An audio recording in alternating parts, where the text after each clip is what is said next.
네, 안녕하세요. 호남신학대학교 박일련 교수입니다.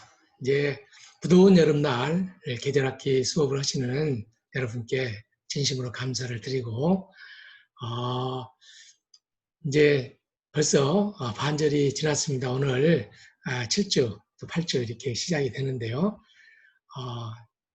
중간고사는 간단하게 여러분들이 소감을 내는 것으로 정리를 하도록 하겠습니다. 여러분들 너무 또 여기에 걱정하지 마시고요. 또 이렇게 그 교수님들이 이야기한 내용들 잘 따라오시면 되겠습니다. 제 7강에서는 사례관리의 기능에 대해서 같이 공부를 해보도록 하겠습니다. 한번 파워포인트 내용들을 보면서 내용을 보겠습니다.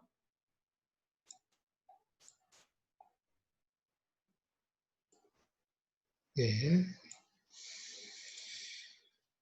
자, 보시면은, 제가 좀 키우겠습니다.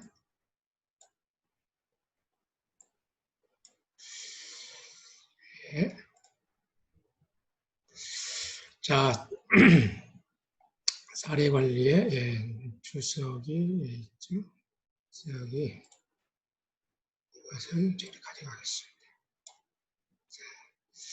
자, 이 시간에 이제 사례관리의 기능, 그 다음에 그 기능에 대해서도 학자에 따라서 여러 견해가 좀 있는데요.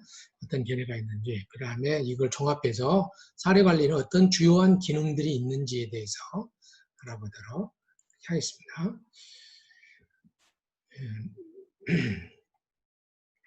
네, 사례관리의 기능은 클라이언트의 어떤 특성이라든지 또 역할 또는 프로그램 또 사례관리자의 어떤 지휘 또 서비스의 어떤 분야 등에 따라서 다양하게 나타날 수가 있겠습니다.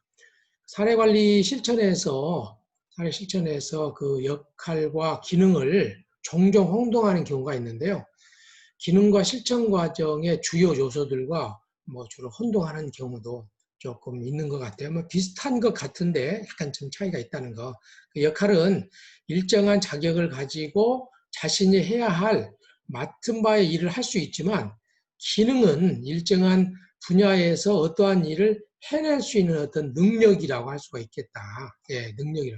그러니까 이제 그 어떤 자격이라는 것은 그러니까 운전면허증은 어떤 뭐라 볼까요? 운전면허증은 하나의 역할, 자격과 같은 것인데 운전을 잘하고 못하고 그것은 이제 기능과 관련이 되는 거겠죠. 그래서 어떤 일들을 할 수는 있지만 실은 그 역할을 더 잘하기 위한 어떤 운전의 실력을 더 잘하기 위해서 반드시 필요한 거, 이것이 바로 기능이다. 이렇게 보시면 되겠습니다.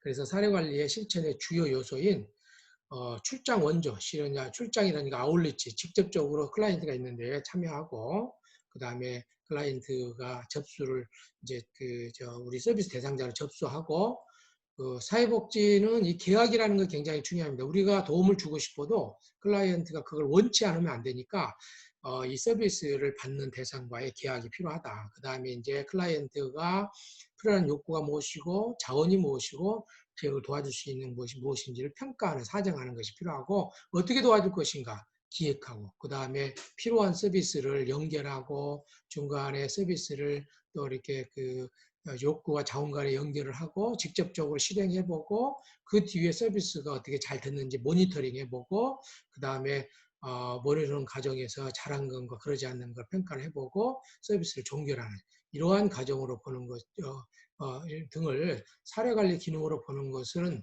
바람직하지 않으며 사례관리의 기능은 이것들과 좀 구분이 된다. 그래서 이게 이제 보통은 하나의 어떤 이것이 하나의 과정이잖아요. 그런데 구체적으로 이러한 과정 자체가 기능은 아니다. 이런 것들을 우리가 조금 이해를 하시면 되겠습니다.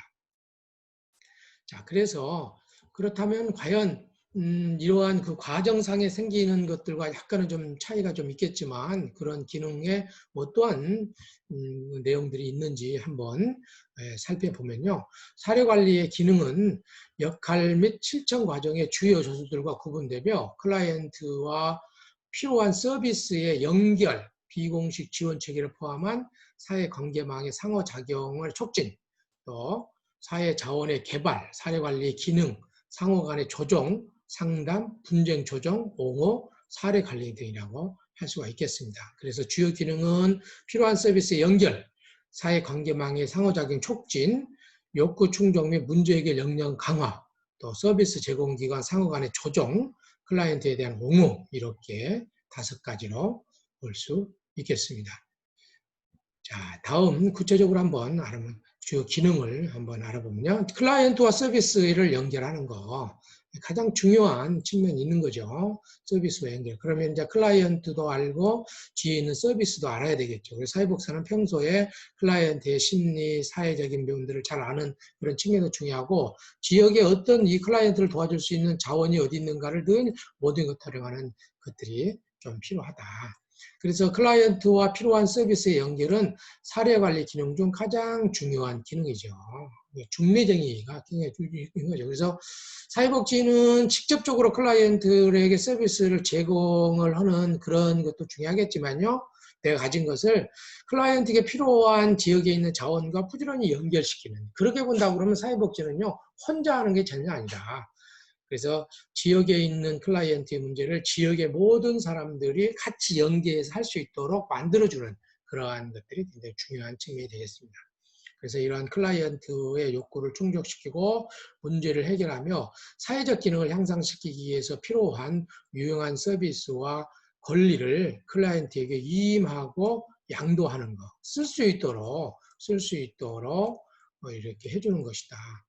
우리가 참 전문직의 횡포 중에 하나가 뭐냐면, 예를 들어서 그 사회복지사가 클라이언트에게 필요한 서비스를 연결을 해주잖아요. 연결을 해주고 전달을 해주는데, 이것은 사회복지사가 주는 것이 아니고 그 지역에 있는 많은 자원들과 연계해서 이용할 수 있도록 만들어주는 거거든요. 예를 들어서 우리가 택배회사를 통해서 물건을 받았어요. 그러면 택배회사 그 직원이 우리한테 주는 것이 아니고 그걸 주는 자원이 있잖아요. 근데 전문직에 있는 분들이 서비스를 전달하는 과정에서 마치 우리는 그냥 전달자인데 마치 이게 내가 선물을 주는 것처럼 이렇게 어떤 권위적인 태도를 갖고 있는 경우가 있는데, 이런 게 굉장히 좀 주의를 해야 된다. 사례관리의 목적을 달성하기 위해서는 무엇보다도 클라이언트에게 필요로 하는 자원을 제공하여 그들이 활용할 수 있도록 해줘야 된다. 이러한 기능을 수행하기 위해서 사례관리자는 클라이언트에게 요구한 자원이 무엇인가를 정확하게 사정을 통해 인식해야 된다. 그러니까 이제 무엇을 원하는 것은 실은 클라이언트의 굉장히 이제 표현이 중요한데, 우리가 직접적으로 입으로 표현하는 욕구뿐만 아니라 진심으로 마음에서 원하는 것들을 이렇게 조금 알아내는 능력이 필요하다. 우리 사례관리 때에 어르신 노인학대를 당하고 있는 분들의 입술의 소리가 아니고 마음의 소리를 들어야 된다고 그랬잖아요. 그러한 것들을 알고 그러한 것들을 물어보고 이런 것들이 굉장히 필요하겠죠. 클라이언트에게 필요한 자원을 개발하고 동원하며 확보해야 하고, 클라이언트와 서비스의 효과적인 연결을 위해서 클라이언트를 준비시키고 옹호해야 된다. 이용할 수 있도록 할 수 있는 내가 그 어떤 권리가 있다.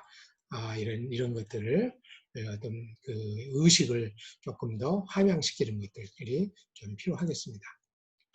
자, 그 다음에 이제 계속해서 서비스의 연결을 보면요. 클라이언트와 서비스 연결을 더욱 촉진하기 위해서는 사례관리자는 서비스 제공자와 협정과 협약을 공고히 하며 물질적 자원의 제공과 더불어 정서적 지원을 제공해야 된다. 그래서 평소에 클라이언트가 필요로 하는 자원을 미리미리 사회복지사는 알고 그 지역에 있는 사람들과 협약을 맺어가지고 언제라도 줄 수 있도록 해야 되면서, 그러한 과정에 클라이언트에게 계속해서 정서적인 지원을 줘야 된다. 그러니까 이제 사회복지사는 그 긴밀하게 상담의 기술을 활용해서 깊이 클라이언트의 마음을 읽어주고 정서적 지원을 해주는 상담자의 역할을 해야지 되는 거죠. 그래서 자원을 동원하고 연결하는 그 조직과의 역할도 해야 되고, 또 이 사회복지사는 또 그 사례관리자로서 클라이언트의 깊이 있는 정서적인 측면의 문제를 관심을 가지는 심리치료 상담자의 역할도 같이 해줘야 되는 것이 필요하다. 그래서 사례관리자는 클라이언트가 서비스를 효과적으로 제공받을 수 있도록 격려하고 훈련시키며 클라이언트가 자신의 잠재 능력을 최대한대로 발휘하며 성장 변화하도록 환경을 조성하고 클라이언트의 자립과 독립을 극대화할 수 있는 방식으로 서비스를 제공을 해야 된다. 그 다음에 이제 사회 감금망과 상호작용을 촉진해야 된다. 앞에서 이야기했던 것처럼 이제 아까 이제 클라이언트와 그 지역에 있는 자원 간의 연결은 실은 그 클라이언트를 도와줄 수 있는 사회적 관계망이거든요. 그러니까 공식적, 비공식적인 자원들이 있는데 그 장식과 계속해서 상호작용을 촉진하도록 도와줘야 된다는 거죠. 그래서 우리는 사회복지사는 클라이언트에게 어떤 직접적으로 상호작용뿐만 아니라 클라이언트가 필요로 하는 지역에 있는 어떤 공식적, 비공식적 자원들, 그 다음에 이제 비공식적인 자원들 중에서는 이제는 어떤 미디어를 통해서 우리가 인터넷이라든지 핸드폰이라든지 이러한 과정에서 어떤 미디어와의 상호작용, 이것도 굉장히 우리가 이제 SNS를 뭐라고 그래요? 이게 SNS가 사회적 관계망이거든요. 그러니까 일반적인 어떤 사회단체와의 관계뿐만 아니라 이러한 SNS의 이 사회관계망과의 상호작용을 잘 촉진할 수 있는, 그래서 사회복지사가 미디어 리터러시 역량을 갖추고 촉진할 수 있도록 해야 돼요. 그래서 이제 앞으로 사회복지는요, 미디어를 잘 다룰 수 있는 역량을 개발을 해주셔야 돼요. 그래서 저도 이제 계속해서 제가 이제 유튜브에 업로드를 시키고 방송하고 촬영하고 이런 것들, 또 제가 신문 기사를 계속 신문 기자로서 활동을 이렇게 계속 하고 있고, 그 다음에 요즘에 이제 실은 이제 좋은 앱들이 굉장히 많잖아요. 이제는 그 앱을 개발할 수 있는 앱 개발자의 역량이 필요합니다.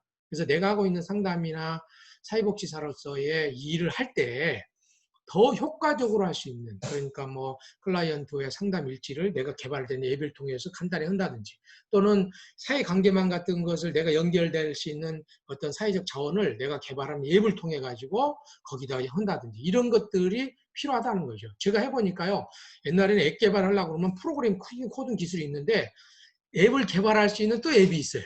그래서 제가 지금 여러분들과 같이 공유하려고 그러는데, 앞으로는 그렇게 SNS나 사회적 미디어의 상에서 이러한 활용할 수 있는 그런 방송을, 어떤 신문 기사를 잘 써서 미디어를 활용하는 능력, 그 다음에 유튜브 방송이나 이런 걸 활용할 능력, 그 다음에 이제는 앱을 개발해서 내 업무의 효율까지 할 수 있는 능력, 이런 것까지 같이 해야 된다. 조금 멀긴 하지만 이제는 그런 시대가 됐어요.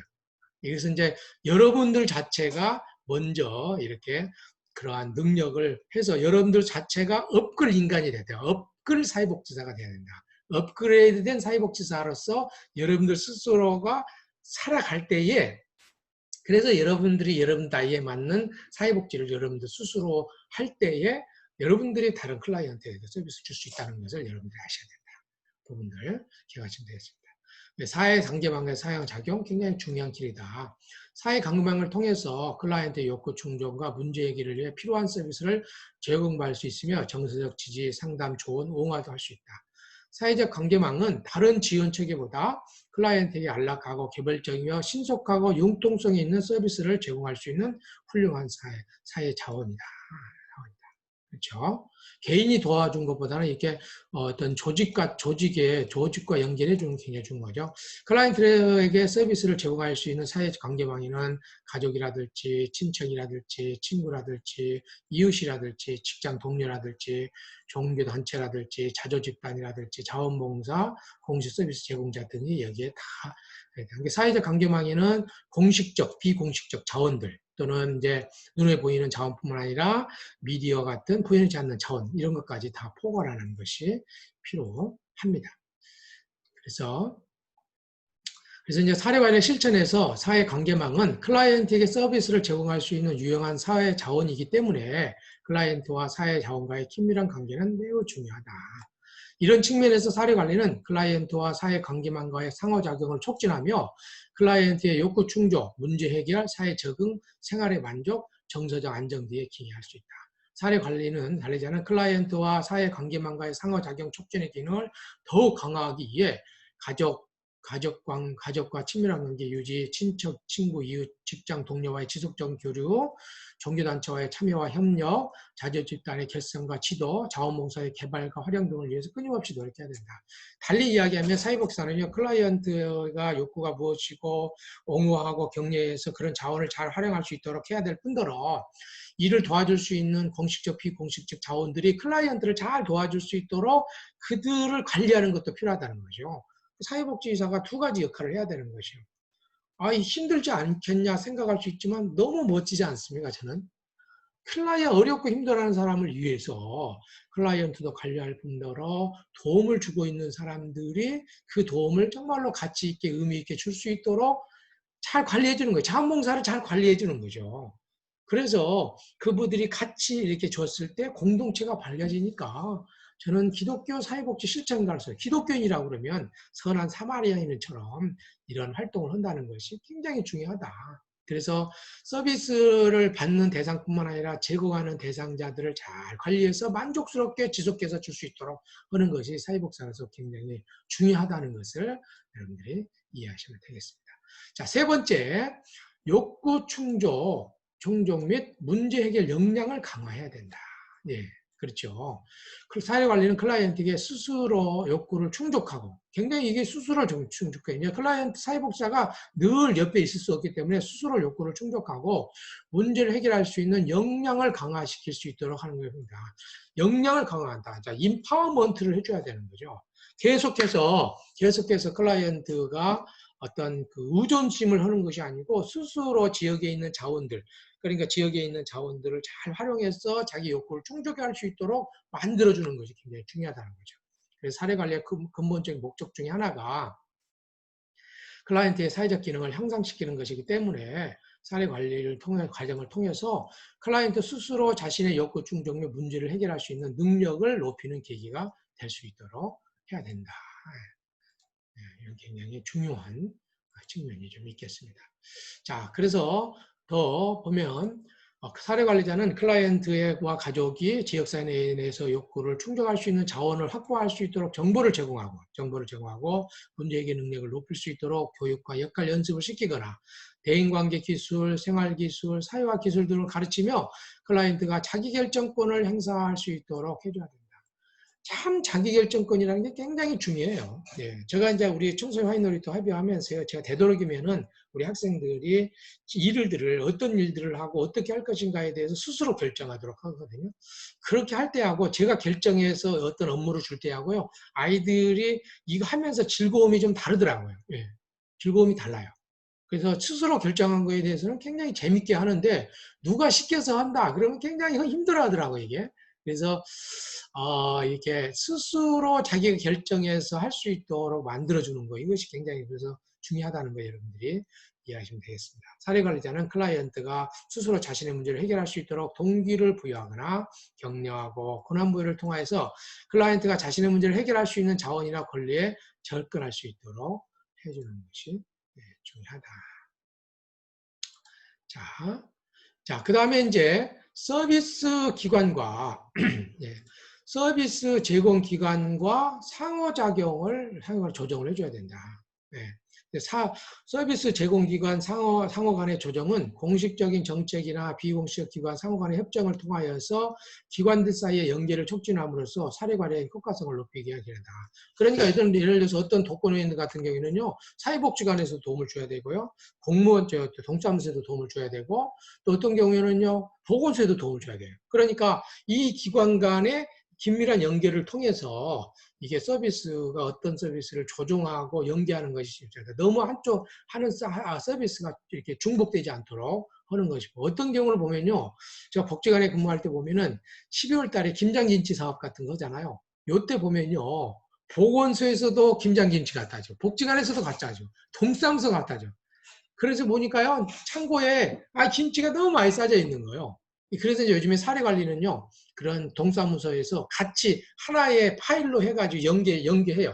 복지관에서도 그 서비스를 주면 사례관리의 그 홈페이지에 연계하고 동사무소에서도 하고, 그러면 이 서비스를 그 클라이언트가 뭘 받는지를 알게 돼요. 그래서 요즘에는 사례관리가 이렇게 전산으로 이렇게 잘 하고 있다는 거 보시면 알겠습니다.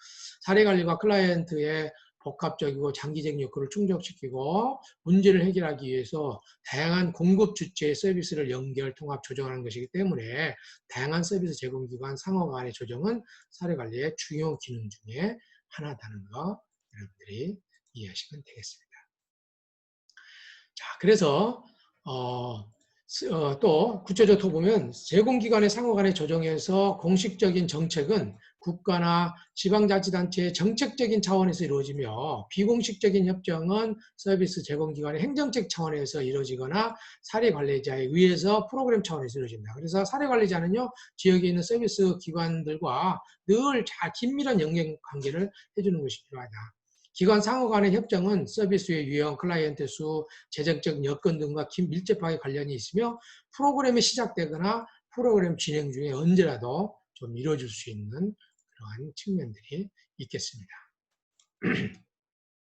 자, 그 다음에 이제 다섯 번째 클라이언트에 대한 옹호가 좀 필요하다. 클라이언트에 대한 옹호가 좀 필요하다.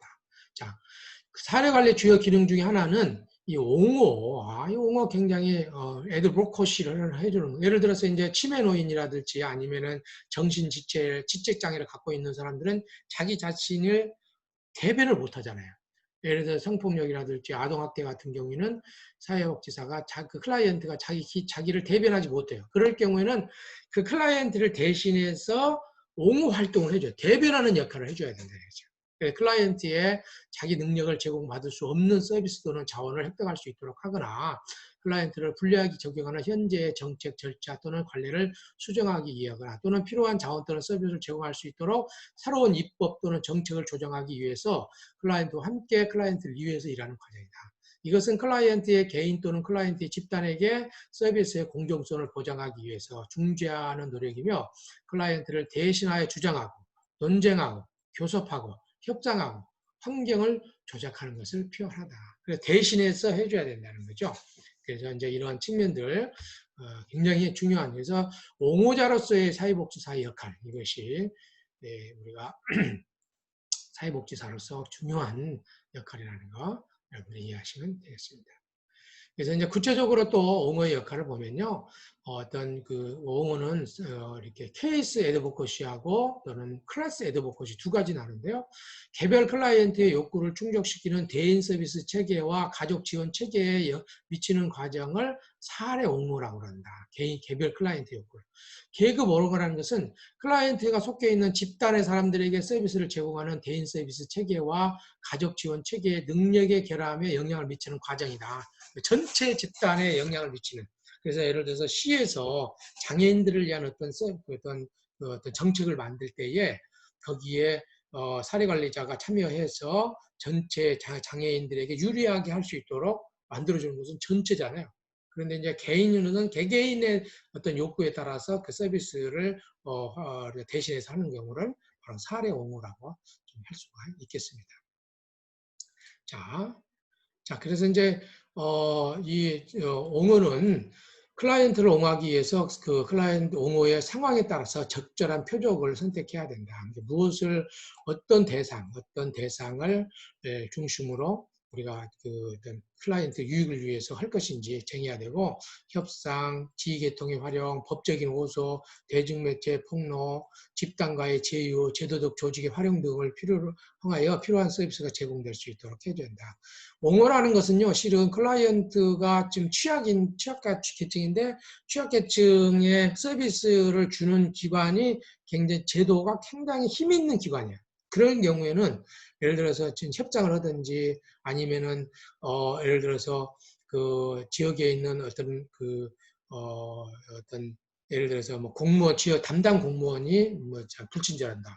그러면은 담당 공무원 그 위에 있는 동장을 만나가지고 한다든지 아니면은 시로 간다든지 이렇게 법적인 호소, 클라이언트 이런 것은 어떤 장애인에 대한 인권 유린이다 이렇게 법적인 것으로 해서 호소한다든지 내지는 신문이라든지 이런 데 해가지고 관심을 갖게 한다든지 아니면은 뭐 인권협회하고 같이 한다든지 그 다음에 현재에 있는 제도를 잘 활용한다든지 이런 것들. 그래서 이제 사회복지사는요, 미시적으로 클라이언트를 상담을 통해서 심리적인 안정을 제공하는 상담자의 역할뿐만 아니라 지역에 있는 자원들을 개발하는 자원 개발자의 역할도 해야 되고 자원들 간의 연결하는 조직가의 역할도 해야 되면서 그 다음에 이제 클라이언트를 대변해서 클라이언트의 문제를 대변해서 일하지는 옹호자의 역할.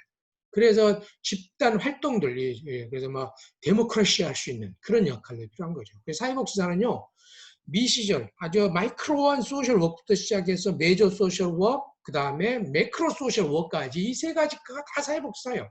미시적으로 심리치료 상담뿐만 아니라 중범위적으로 경영이나 행정도 할 줄 알아야 되고, 그 다음에 정책, 좋은 정책을 만드는 이런 활동도 이렇게 포괄적인 것을 늘 가지고 가야 돼요. 사회복지사 이 세 가지는 다 할 수는 없어요. 그러나 이 세 가지 늘 마인드. 사람이라는 것은 미시적인 것도 어떤 중간 거시적인 체계에 늘 상호작용 가운데서 문제가 발생을 해요. 그런데 그 문제 중에 하나, 어떤 하나만 가지고 온다는 것은요, 문제 원인을 하나만 가지고 한다고 하는 것은 그 문제를 전체적으로 개선하는 데 도움이 안 돼요. 물론 여러 가지 미시적, 중범위적, 거시적인 요인에서 지렛대를 찾아가지고 하는 건 굉장히 중요하지만 늘 미시적이고 중범위적, 거시적 차원에서의 이렇게 그 세 방향의 늘 어떤 방향을 같이 노력해 주는 것이 굉장히 중요하다는 것을 여러분들이 이해를 하시면 되겠습니다. 그와 동시에 기관과의 협의, 위원회 구성, 정보 수집, 관련 부서나 관계자에 대한 교육, 의회 의원과의 접촉, 클라이언트의 집단의 구성, 청원, 계속적인 요청 등과 같은 기법을 좀 활용하는 것이 중요하겠습니다. 자, 여기까지 사례관리의 기능에 대해서 말씀을 좀 드렸습니다.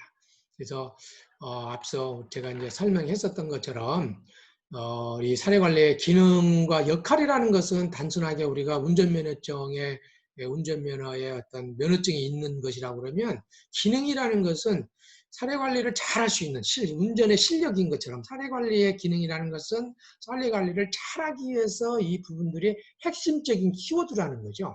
핵심적인 키워드라는 것을 말씀을 드렸어요. 그래서 클라이언트와 이 서비스의 연결이 굉장히 중요하다. 그 클라이언트도 알고 서비스에 필요한 서비스를 잘 연결해 주는 것. 사회관계망과 상호작용을 촉진해야 된다. 이제는 보이는 것뿐만 아니라 보이지 않는 SNS의 사회적 경제망, 이러한 그 명강함과 상호작용을 잘 촉진하고 클라이언트와 욕구와 또 그 문제 해결 능력의 역량을 잘 가정에 스스로 할 수 있도록 만들어야 돼요. 서비스 제공기관과 상호 간의 조정을 통해서 서비스 제공기관의 중복이 없이 원활하게 원스톱 줄 수 있도록 한다든지 그러는 과정에서 클라이언트를 대변해서 어떤 사례옹호 또는 어떤 집단옹호를 통해서 클라이언트를 도와줄 수 있는 그런 역할들을 하는 것이 굉장히 중요하겠습니다. 저는 이 사례관리자, 사회복지사 역할은 정말로 선한 사마리안의 역할을 저는 하고 있고 그 선한 사마리아인의 현대적 의미의 선한 사마리아인의 역할은 필요한 물건을 주는 것도 있지만 주변에 있는 많은 사람들이 그를 도와줄 수 있도록 하고 강도 만난 이웃이 왜 그 강도 만났을까? 그 환경을 보고 다시는 그러한 강도가 이루어지지 않도록 그 주변이나 환경을 조정해서 다시는 제2의 어떤 강도 만난 사람이 만나지 않도록 해줘야 된다. 그래서 그러한 헌신적인 사회복지사가 날 때에 내가 살고 있는 공동체가 평화적 공동체가 되겠다. 교회라는 공동체가 정말 이러한 그 서로 상생의 공동체, 서로 돌보는 공동체뿐만 아니라 교회가 하고 있는 주변의 2km, 3km에서는 굶어 죽는 사람이 없고 교회가 있는 지역의 2km, 3km 주변에서는 힘들어하는 아동학대에 가는 사람이 없이 그래서 우리가 하나님의 나라를 너무 추상적으로 할 것이 아니고 내가 있는 교회와 내 주변에 있는 동네가 정말 하나님 나라가 될 수 있도록 헌신적인 기독교 사회복지사의 노력이 필요하다. 저는 그렇게 생각을 하면서 저도 우리 양림동 여기 그 남구 이를 위해서 제가 청소년 화이너리터 협의회하고 사회활동하는 이유가 저도 그런 이유인데 같이 내가 서 있는 그곳에서 하나님 나라를 읽어가는 저와 여러분이 됐으면 좋겠습니다. 장시간 제7강 강의를 마치도록 하겠습니다. 여러분 수고하셨습니다. 감사합니다.